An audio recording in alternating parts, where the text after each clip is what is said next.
Hello everyone. Today I bring you the finale to my series on Friedrich List's The National System of Political Economy. In this part, I'm going to be covering the final two books of the work, Book 3, The Systems, and Book 4, The Politics. So to start off with, we have the first chapter of the systems, which is the National Economists of Italy. Italy was the forerunner of all modern nations in theory and practice when it came to political economy. Italy's economic history was chronicled by Giuseppe Peccio, though he showed a preference for the classical school. Italy's economy went into decline as she was not a unified state. List stresses the importance of Machiavelli's The Prince in calling for a unified Italian state. And to quote List directly, "The virtues of heaven and the artifices of hell, wisdom and audacity, valour and treachery, good fortune and chance, must all be called forth, made use of, and tried by this usurper in order to found an Italian empire." Antonio Serra writes the little treatise on wealth and poverty of nations, where he advocates that gold and silver should be the prime source of a nation's wealth. A strong emphasis is put on mining in the economy to achieve this. He also considered agriculture, manufacturing, commerce, and navigation as important as well. Serra also emphasizes continuity in government for the sake of economic stability. List praises Serra as someone who sees things as they are.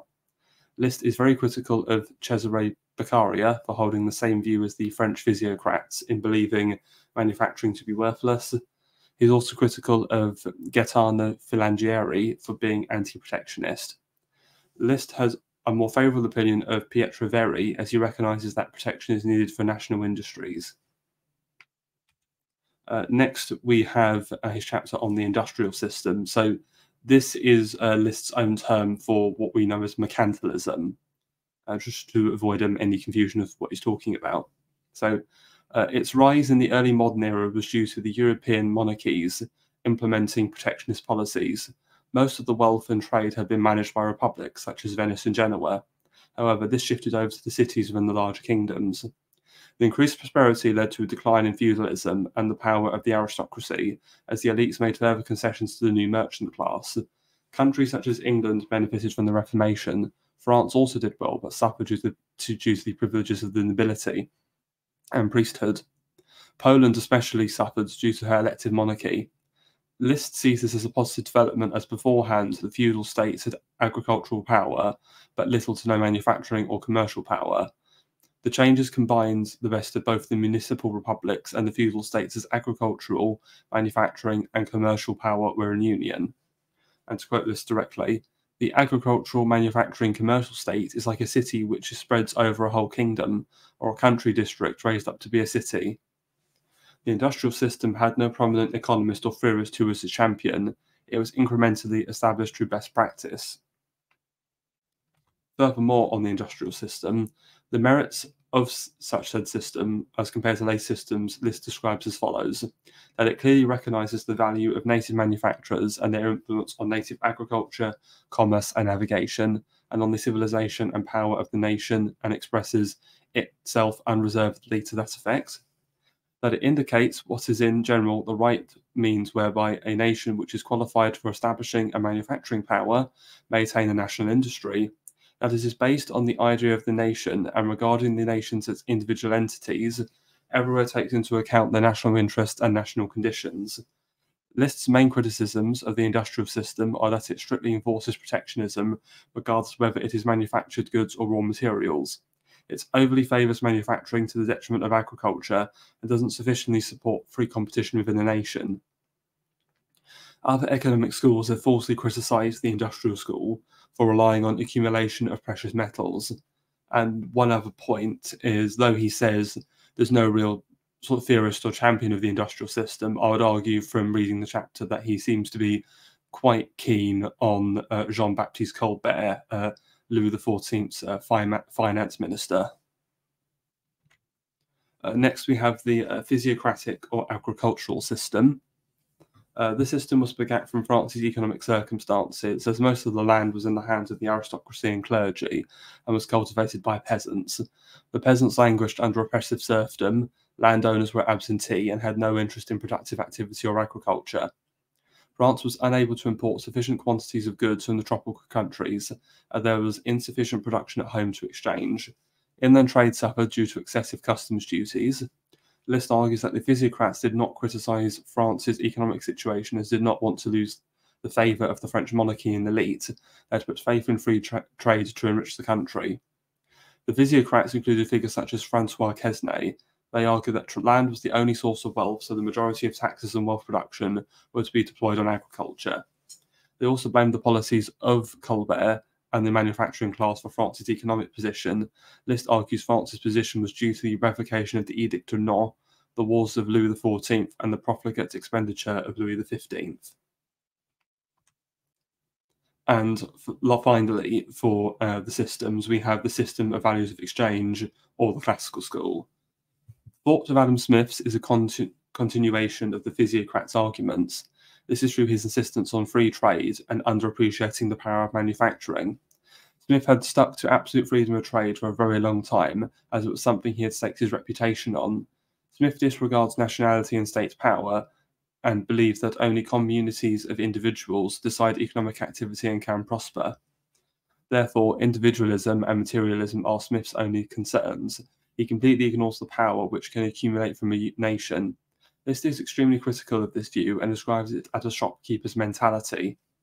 However, he praises Smith's contribution towards establishing economic theory. Smith's main weakness is his inability to look at the bigger picture. Jean-Baptiste Say just popularized the ideas of Adam Smith, no original ideas or contributions other than the productiveness of mental laborers. His brother, Louis Say, criticized Jean-Baptiste. Wealth comes from the ability to continuously produce rather than the material value of exchange. And Say defines political economy as the science which teaches how material wealth are produced, distributed, and consumed. List argues that Say was a mediocre economist because he was a mediocre at everything else he did, as before being an economist, he had been an unsuccessful merchant and politician. Like Adam Smith, Say's main strength is his elucidation of individual matters within economics, but fails to look at the bigger picture. And here we now come to the chapters on what List calls the politics. So in these chapters, he is sort of summarizing the political situation of the wider Western world in the 1840s. So with the interest supremacy, he's largely talking about the situation of Britain's economic hegemony. So it is the norm in history for countries to achieve economic preeminence at a time. However, what England has accomplished in the 19th century goes far beyond what has happened previously. The world has benefited from England's success as she has shown the world how to best achieve economic prosperity. However, other nations need to learn from England and attain the same development. England has tried to prevent other nations from improving their economic position through the promotion of the ideas of Adam Smith and the classical school, claiming that this is the foundation on which economic growth has been achieved. And to quote List directly, "It is a very common, clever device that when anyone has attained the summit of greatness, he kicks away the ladder by which he has climbed up, in order to deprive others of the means of climbing up after him."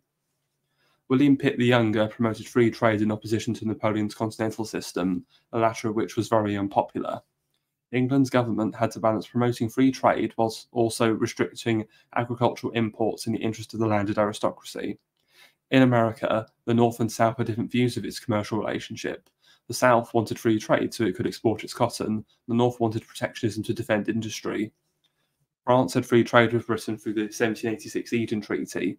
This was ended after the Revolution, and free trade made a return after the deposition of Napoleon and resulted in a decline in French manufacturing. Then we come to List's chapter on the political situation of continental Europe. So continental politics. Ideally, all nations would be equal and work together. However, there is no readily apparent solution, and therefore nations struggle against each other for territory as they don't have full control of the geographic environment they need to prosper.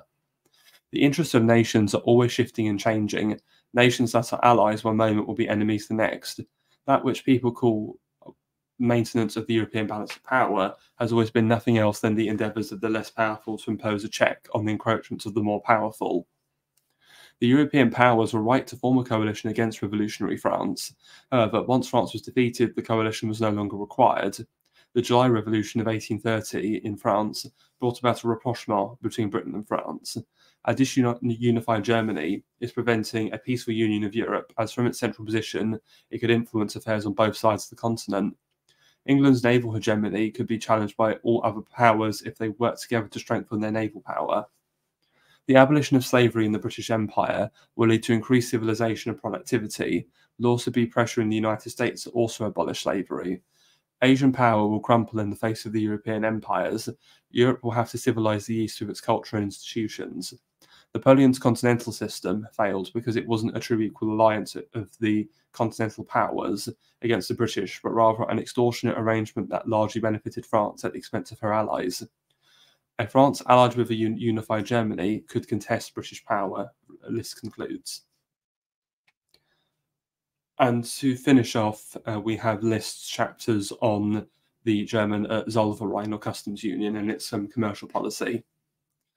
Germany has been economically exploited by England, a 10-to-1 ratio of the value exports to and from respectively. List argues that England's relationship with its colony of India was less exploitative. The establishment of the Zollverein in 1834 helped remove trade barriers between the different German states, ensuring they would all become economically interconnected. It also enacted protectionist tariffs for all the states to assist the development of manufacturing. However, the level of protection was limited as Prussia, the largest member of the Zollverein, was committed to free trade. At least it was before Bismarck became Chancellor. The free states of Hamburg, Lübeck and Bremen need to join the Zollverein so they can become what London and Liverpool are to the English and New York, Boston and Philadelphia are to the Americans. An independent Netherlands is a problem. It must unite with Germany in order for both to prosper. She was an economic vassal of England otherwise. Germany has the people, resources and institutions to become a manufacturing power, and she had the right to the results of an adequate protective system. However, this is only achievable once Germany is a unified and independent country. Germany has good potential to develop its textile industry by importing raw materials from its developing countries and not importing manufactured cloth from Britain. It has been argued that German immigration to the USA will be good for establishing economic relations between the two and will help encourage beneficial trade. However, these Germans will have become assimilated within a few generations, so Germany cannot rely on this development long term. Germany should establish economic influence over Turkey and the Balkans through an alliance with Austria. Prussia should be responsible for the Zollverein's fleet and colonial operations and should attempt to establish colonies in Australia and New Zealand. So that is the end of the presentation and the final parts of this series on the national system of political economy. Please comment below if you have any questions and like and subscribe.